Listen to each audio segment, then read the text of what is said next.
tardes, buenos días, buenas noches, dependiendo del momento que estás viendo este video.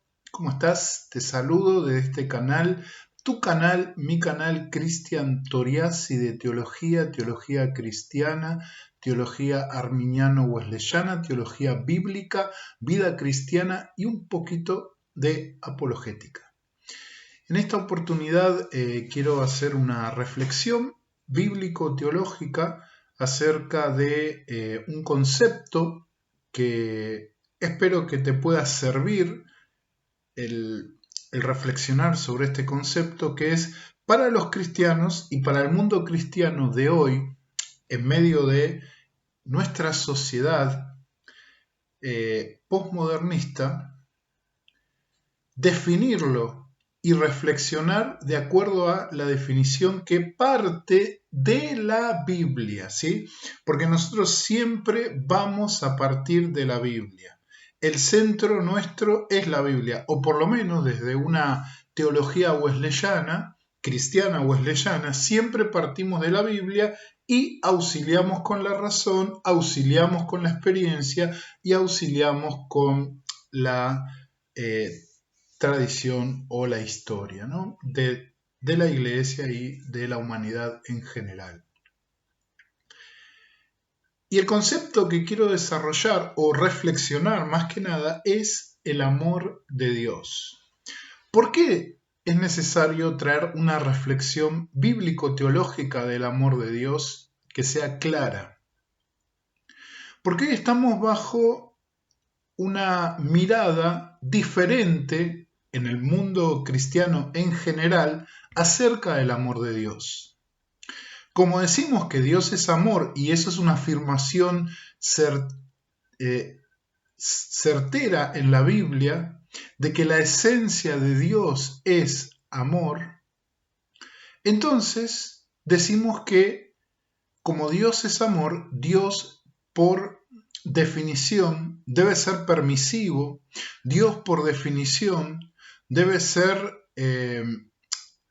alguien que pasa por alto todo, Dios por definición tiene que ser alguien débil, Dios por definición no puede imputar juicio contra el pecado y contra aquel que peca. Por lo tanto, esa definición de amor implica que no importa lo que hagamos o lo que hagan o que el cristiano haga, total, Dios es amor y todo vale. Quizás no te lo ponen de esa manera, pero hoy hay un concepto que va por este lado, que implica que como la naturaleza de Dios es amor, entonces Dios no puede condenar a la persona porque Dios la ama. Dios no puede condenar a la persona, aunque no se arrepienta, aunque no vaya a Cristo, aunque no quiera seguir lo que Él ha establecido por medio de su palabra, y que Jesús dijo que esa palabra nunca iba a pasar. Entonces, todo lo que habla la Biblia acerca del juicio en contra del pecado, del ardor de la ira de Dios contra aquellos que sin ninguna reverencia, sin ningún miramiento, le dan la espalda y tiran por suelo todo lo que Él reconoce, todo lo que Dios declara que es santo, justo y verdadero. Todas esas porciones bíblicas claras que condenan al pecado son reinterpretadas, son puestas como no canónicas o que hay que entenderlas como algo simbólico, y que siempre hay que filtrarlo a través de los dichos de Jesús, que eso es cierto. Jesús, nuestro Señor Jesucristo, es el eje central de todo lo que nosotros creemos y aceptamos como cristianos. Pero ese es el verdadero concepto, así es como tenemos que tomar el amor de Dios, la esencia de Dios que es amor? Así es como debemos reflexionar acerca del amor de Dios. Tenemos que dejar de lado todas esas citas bíblicas que hablan acerca del juicio y ponerlas como solo elucubraciones o pensamientos desarrollados por los autores bíblicos que no tenían nada que ver con lo que Dios estaba queriendo revelar a través de ellos. Bueno, creo que la respuesta desde una teología cristiana, arminiano-wesleyana tiene que ser que no. Porque vuelvo a repetir, el centro de nuestra creencia es la Biblia. Y el centro de la Biblia es Cristo. Y Cristo ha, en primer lugar, reafirmado la base de que Dios es amor. Tanto amó Dios al mundo. De tal manera amó Dios al mundo. Dios es amor. Ama por sobre el pecado. Pero el hecho de que Él ame por sobre el pecado implica que no condena al pecado. Y esa condena implica que aquel que comete pecado no entra dentro de esa condena. Aquel que deliberadamente, a pesar de la advertencia, a pesar del llamado de parte de Dios a cambiar, a dejar el pecado, Dios no va a condenar porque Dios es amor. Bien, quiero reflexionar acerca de eso y poder con la escritura exponer lo que es la naturaleza del amor de Dios. Bien, vamos a comenzar teniendo en cuenta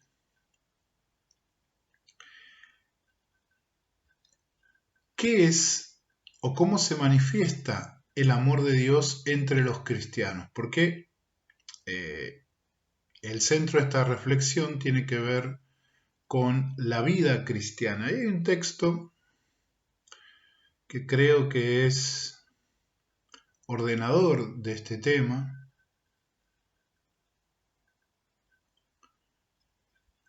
que lo tenemos. A ver,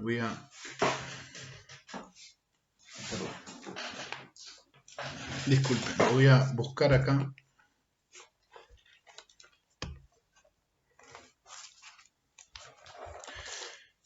Efesios 5 y los primeros versículos, 5 del 1 al 3.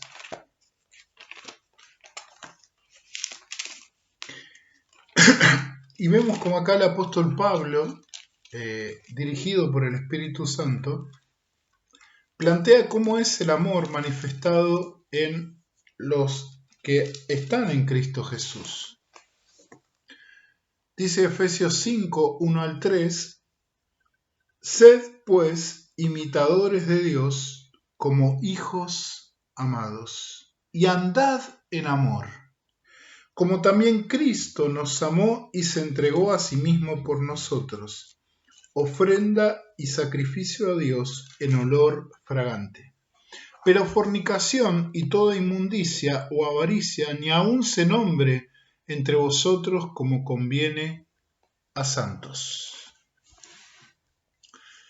Acá encontramos para los cristianos un simple mandamiento: caminen en amor, como también Cristo caminó en amor y manifestó ese amor dando su vida por nosotros, ¿no? Parafraseando un poco. Esto habla de esa obligación moral de todo cristiano. Por ende, como Dios es amor, nosotros debemos hablar, vivir y predicar y relacionarnos los unos con los otros y también con el mundo en amor, en el amor de Dios y en el amor de Cristo, porque después de todo, el amor de Dios es el principio único y central que define a cada cristiano, a lo que nosotros somos. Dios es amor nosotros debemos amar. Y es más, si vamos a Romanos, capítulo 13, versos 8 al 10, Romanos 13, versos 8 al 10, se nos dice de forma enfática: no debáis nada a nadie, o a nadie nada, sino el amaros unos a otros, porque el que ama al prójimo ha cumplido la ley. Porque no adulterarás, no matarás, no hurtarás, no dirás falso testimonio, no codiciarás, y cualquier otro mandamiento. En esta sentencia se resume: amarás a tu prójimo como a ti mismo. El amor no hace mal al prójimo, así que el cumplimiento de la ley es el amor. Y así vamos a encontrar otros pasajes ahí en Gálatas, los dos grandes mandamientos que impone nuestro Señor Jesucristo a sus discípulos: amar a Dios y amar al prójimo.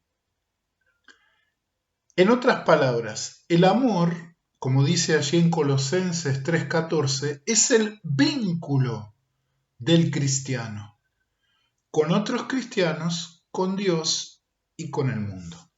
¿Por qué? Otra vez, porque Dios es amor. Pero también tenemos que entender que hay ciertas características de este amor.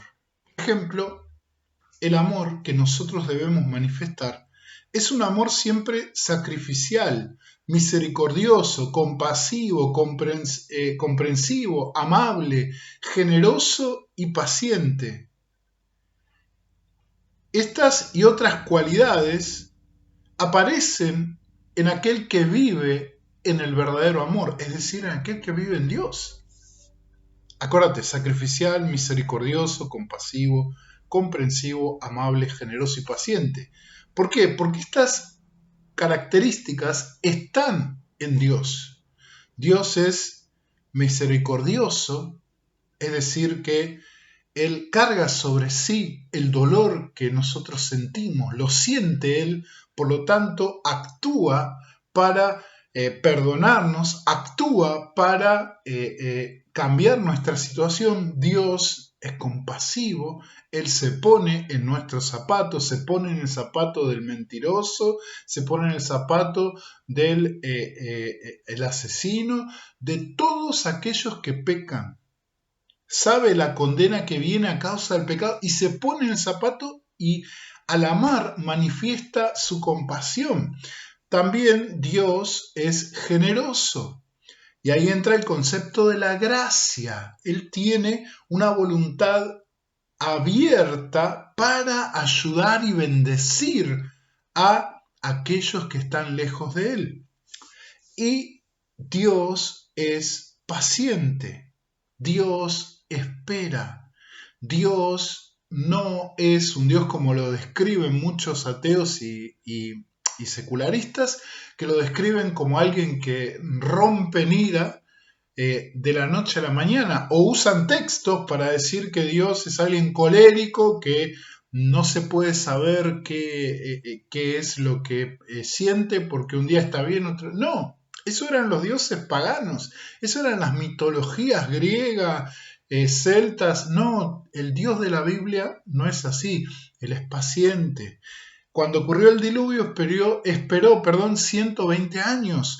Cuando antes de que ocurriera la conquista de Canaán, Dios esperó más de 480 años para que esos pueblos se arrepintieran.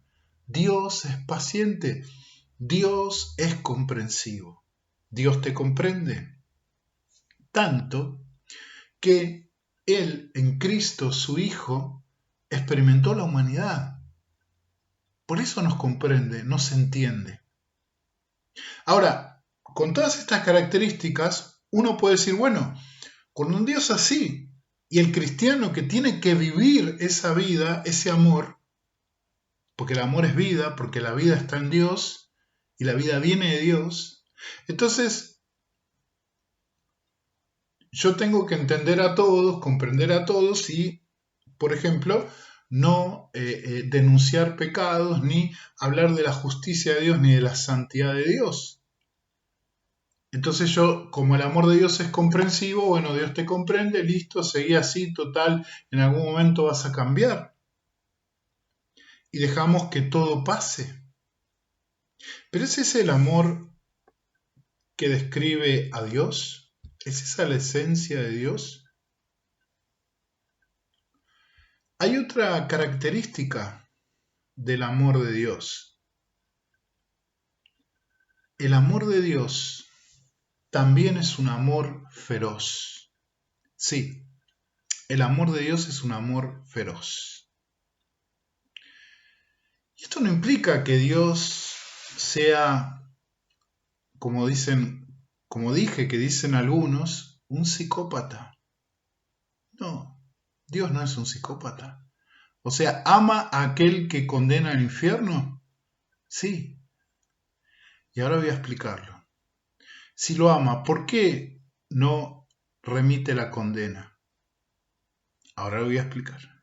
Pero vamos a describir esta ferocidad que nos presenta la Biblia acerca del amor de Dios. Y no se basa en los hechos que se describe en las páginas de, de Números o de eh, Josué o de Jueces, donde se lo ve a Dios ajusticiar a pueblos enteros. No, vamos a ver una mirada general de esta ferocidad del amor de Dios.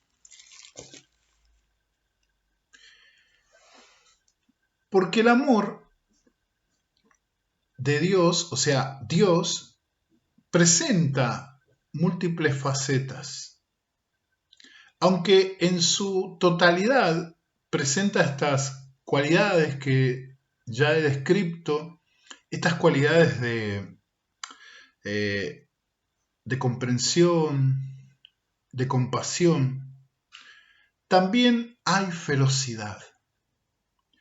La palabra de Dios caracteriza al amor de Dios principalmente por su oposición a lo que amenaza su santidad y justicia, que es su gloria. Porque Dios no es un Dios amoral o inmoral. Dios es un Dios que está sobre todo. Pero es un Dios que va en pos de lo bueno, lo justo, lo santo, porque también es su naturaleza. Dios es amor, pero Dios es amor santo. Dios es amor, pero Dios es amor justo en plenitud. Por lo tanto, las acciones no quedan sin pagarse y el pecado no queda sin condena.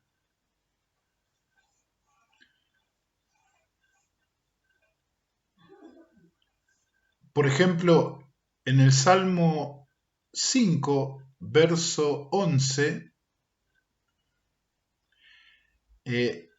dice, pero que se alegren, dice, que se alegren todos los que en ti buscan refugio, que canten siempre jubilosos, extiéndeles tu protección y que en ti se regocijen todos los que aman tu nombre. O sea, aquellos que están en Él están seguros y podemos estar confiados. Pero Dios de por sí tiene que aborrecer lo malo, aborrecer el pecado, porque esa característica es la oposición a su gloria, a su santidad. El verdadero amor es feroz porque protege a los que ama y no deja que nada se interponga. El amor es protector.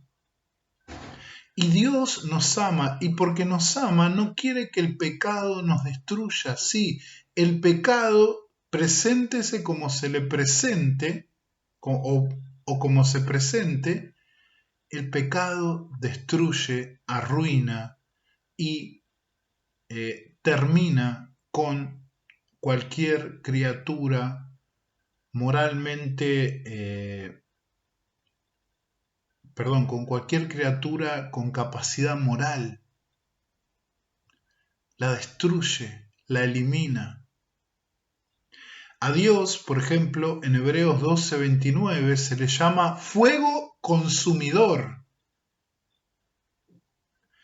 También se le pone como aquel que aborrece el camino de los malvados, pero ama a quienes siguen la justicia. Proverbios 15:9. Y acá entra no solo que Dios aborrece el pecado, sino que Dios aborrece a las personas que abrazan al pecado. Pero ¿no me dijiste antes, Cristian, que Dios amaba a las personas? Sí, Dios ama a las personas, porque su naturaleza es amor. Pero acordate de esta oposición que hay en su amor que hace que rechace todo aquello que pueda destruir al objeto del amor de Dios. Y el objeto del amor de Dios somos nosotros. Y si nosotros entramos en el pecado y abrazamos el pecado y le damos la espalda, a las advertencias amorosas de Dios a través de su palabra y principalmente a través de su Hijo Jesucristo, nosotros estamos en peligro de caer bajo el juicio y la ira de Dios. Y el juicio y la ira de Dios son reales y no son contrarios a este amor. Ese es el concepto errado del mundo.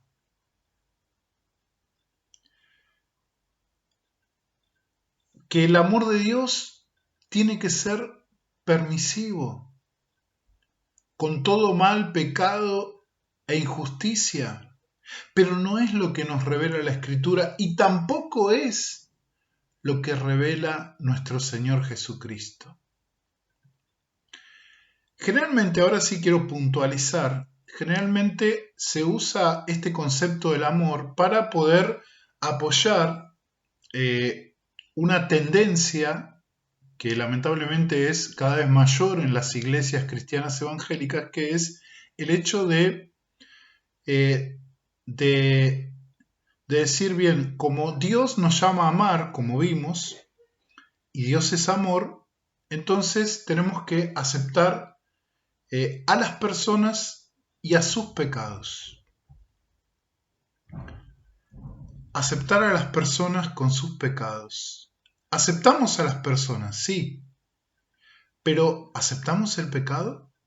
¿Y aceptar el pecado significa no aceptar a la persona? ¿Es eso cierto? Yo puedo tener un hijo que amo, pero si mi hijo está enredado con algo que lo está destruyendo, yo no voy a amar jamás ese algo que lo está destruyendo. Jamás voy a eh, eh, minimizar eso que lo está destruyendo. Yo voy a aborrecer eso que lo está destruyendo o que lo aleja de lo bueno o que hace que pierda todas las bendiciones de Dios. Pero a mi hijo lo voy a amar. Hay algunos que no entienden esto. Pero Dios ama de esta manera, por esta oposición que hay en su esencia de amor. Como vimos ahí en el Proverbio 15:9, que Dios puede tener un amor equilibrado al aborrecer el camino de los malvados. Y fíjate que acá el autor del proverbio apunta a ese hecho de que Dios aborrece el camino de los malvados. También aborrece a aquellos que abrazan el mal. pero puntualmente el camino de los malvados, pero ama a quienes siguen la justicia.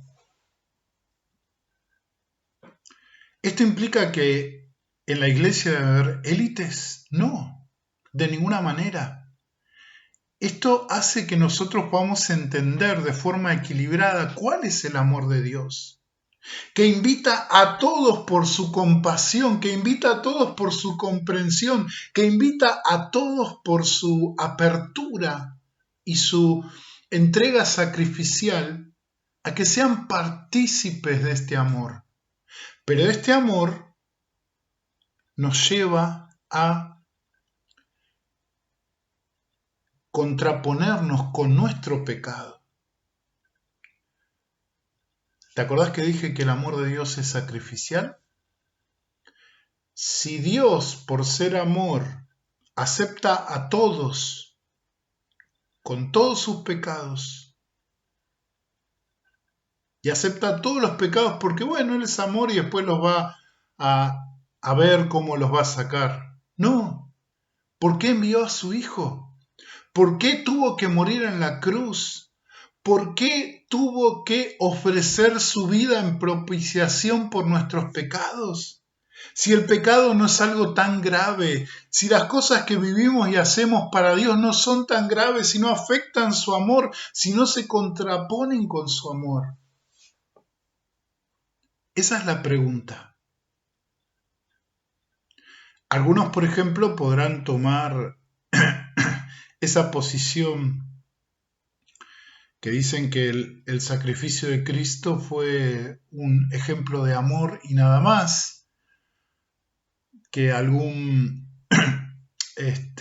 padre de la iglesia, que ahora se me fue, un filósofo pensador cristiano de la Edad Media, propuso alguna vez como teoría de la expiación de dar un ejemplo, ¿no? Algunos dirán, bueno, Jesús no murió exactamente para limpiarnos o perdonarnos de los pecados, sino para darnos un ejemplo de amor. Pero no es lo que dice la palabra de Dios y lo que leímos allí en Efesios 5. Y si nos fijamos bien allí en Efesios 5, esa vida de amor que el Señor le pide a los cristianos es una vida de contraste con el pecado. Allí en el versículo 3 dice, pero toda fornicación e inmundicia o avaricia ni aun se nombre entre vosotros como conviene a santos. Acá habla de el pecado sexual en todas sus formas, la fornicación, y la inmundicia, es decir, toda depravación sexual o de cualquier tipo, y la avaricia, que es cuando el centro de la vida es o somos nosotros, y el tenerlo todo, y el complacernos a nosotros. Pablo no tuvo ningún problema en contraponer ese amor santo con estas conductas pecaminosas que eran contrarias a ese amor que está expresando, esa vida en amor que Pablo quiere que los cristianos puedan vivir, en el amor de Dios. Por eso tenemos que releer Juan 3:16. Juan 3:16 es muy claro.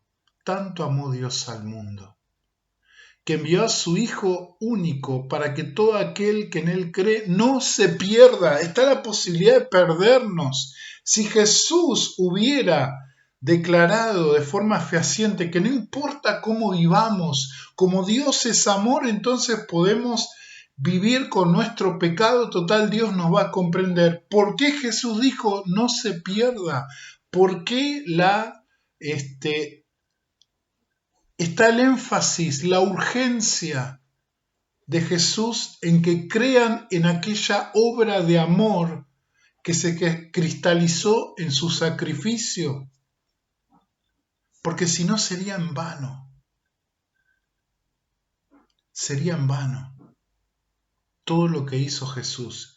Y obviamente, obviamente la proposición de que Jesús solo murió para dar un buen ejemplo no tiene base. Entonces vemos un amor feroz, un amor que es feroz contra todo lo que pueda destruir a aquel que es el objeto del amor de nuestro Dios, que somos vos y yo. Por eso tenemos que reflexionar y rever cómo desarrollamos una teología en base al amor. ¿Qué significa? Y ahora sí voy a ser muy puntual. ¿Qué significa para nosotros como wesleyanos, como cristianos pertenecientes a las iglesias wesleyanas, a las distintas iglesias wesleyanas? ¿Qué significa basar una teología en el amor? ¿Significa que vamos a hacer una teología laxa y abierta a toda actitud pecaminosa? ¿Vamos a redefinir todo el concepto de pecado? ¿Vamos a dar vuelta a todo lo que la Biblia llama pecado? ¿Todo lo que Jesús llama pecado? Para no,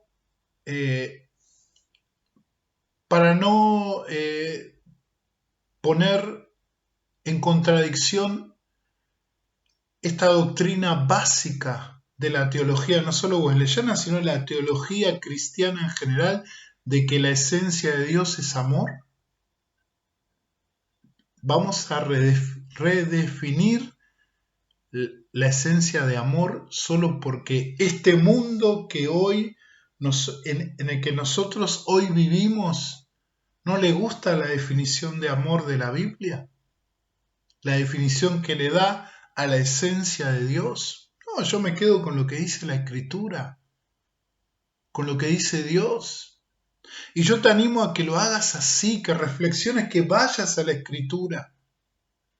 Y el expresar un amor que es compasivo, que es comprensivo, que es sacrificial, que es entregado, bondadoso, amable, y a la vez es feroz contra todo lo que pueda destruir lo que Dios más ama y pueda contravenir a su santidad. Expresar ese tipo de amor no nos aleja de la Escritura, es más, nos pone en el centro del mensaje bíblico. A cualquier iglesia que tenga esta visión, la pone en el centro del mensaje de Cristo. Aunque eso tenga como costo que algunos nos critiquen y nos digan, ustedes son personas que juzgan, ustedes son personas que no entienden el amor de Jesús. El amor de Jesús. El amor de Jesús era feroz. Jesús atacó ferozmente a la hipocresía, a la vida de religión falsa de los dirigentes de su pueblo. Y los llamó hijos del infierno, hijos de la ajena, hijos del diablo, porque ellos no se arrepentían de las cosas que vivían y decían. ¿Jesús los amaba? Sí, los amaba. ¿Vino por ellos? Sí, vino por ellos. Pero ellos permanecieron en su error, en su pecado, abrazaron eso y no quisieron dar ninguna vuelta. O nos olvidamos que el principio del mensaje de Jesús no es Dios es amor, sino arrepiéntanse porque el reino de los cielos se ha acercado.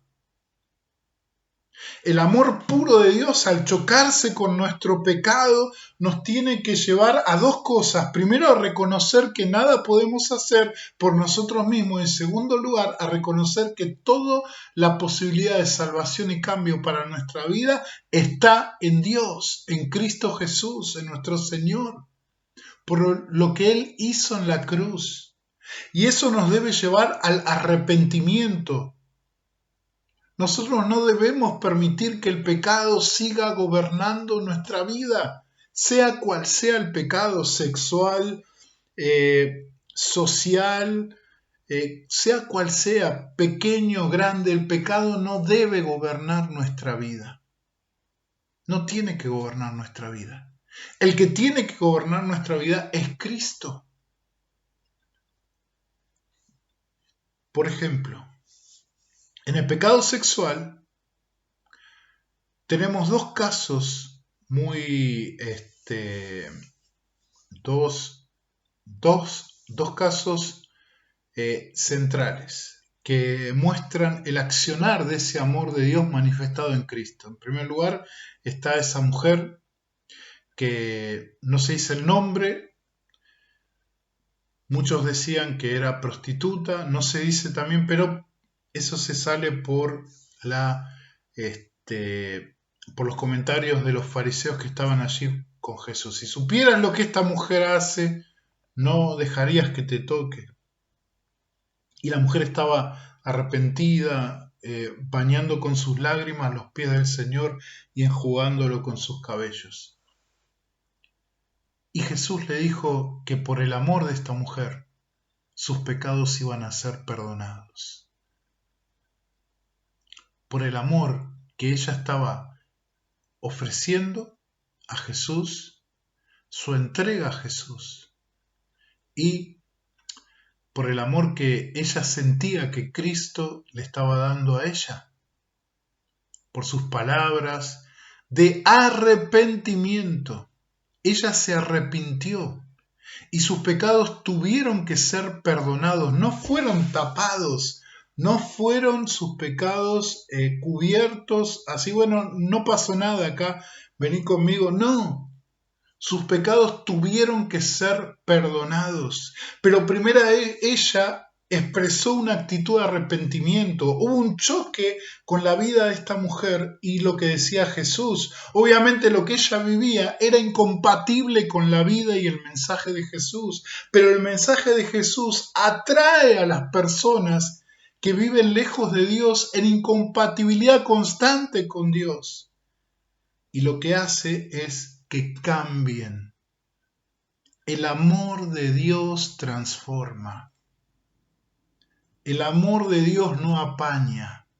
Ese es el amor del hombre, el amor del mundo.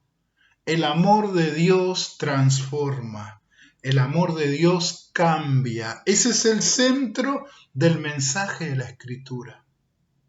Y después el otro episodio claro es cuando Jesús se encontró con esa mujer que fue encontrada por las autoridades judías y seguramente denunciada por su marido en el acto del adulterio. Y la querían apedrear allí y Jesús le dijo, bueno, el primero que esté sin pecado, que tire la primera piedra. Pero ninguno pudo tirarla porque todos estaban en pecado. Entonces todos se fueron y Jesús le pregunta a la mujer, ¿y los que te condenaban, dónde están? Y la mujer le dijo, no, ya se fueron todos. ¿Te condenó alguno? No, ninguno me condenó. Entonces Jesús le dijo, ni yo te condeno. Vete y no peques más. ¿Jesús está apañando su pecado? No. ¿Jesús la está recibiendo a ella? Sí. ¿Jesús no la está condenando? No. ¿Jesús la está o le está abriendo una oportunidad? Sí. Ese es el amor de Dios. Ese es el verdadero amor que la iglesia hoy, en el siglo XXI, tiene que mostrar. Un amor comprensivo, un amor amable, pero también demostrar o predicar o enseñar y vivir que el amor de Dios es feroz en contra del pecado y que el hombre con el pecado no puede estar y que podemos vivir sin estar atados o esclavizados al pecado. Se puede vivir así. Y la razón es el hecho de que Dios, el Padre, haya enviado a su Hijo a morir para llevar a Él la carga, el sufrimiento por nuestros pecados y que nosotros tengamos en Él la oportunidad de ser recipientes del amor de Dios. En Cristo. Ese es el verdadero amor. Ese es el amor de Dios. Bueno, creo que me pasé un poco el tiempo, sí, se me hizo un poquito más largo de lo que pensé, pero bueno, esta reflexión sobre el amor de Dios la quería hacer. Creo que es pertinente en este tiempo en que se está poniendo en duda cuál es el significado de la naturaleza de amor de Dios, o sí, la naturaleza de amor de Dios, porque Dios es amor en su naturaleza. Entonces, ¿cómo entendemos ese amor? ¿Un amor permisivo que no condena al pecado? ¿O un amor que es feroz contra el pecado, que ama al pecador, que obra para librarlo al pecador, pero sí aquel que se enfrenta al Evangelio es repelente al Evangelio, no quiere saber nada del Evangelio, porque acuérdense que nosotros, bueno, en este contexto, nosotros creemos, los wesleyanos, creemos que hay cierta posibilidad de decirle que no al Evangelio. Hay cierta posibilidad de rechazar el Evangelio. Entonces somos responsables. Y si decimos que no al ofrecimiento de vida eterna en Cristo Jesús, bueno, es nuestra responsabilidad. Pero eso no significa que el amor de Dios no sea incesante y que la iglesia, nosotros que somos parte de la iglesia, no sigamos ofreciendo el amor de Dios y abriendo las puertas a todos aquellos que quieran acercarse a Cristo Jesús, pero dejar en claro que con el pecado Dios no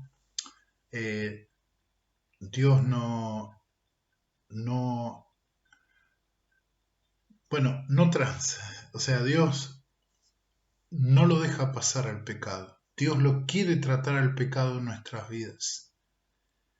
A las actitudes pecaminosas, a las conductas pecaminosas, Dios las quiere tratar, sean sexuales, sociales o de cualquier índole.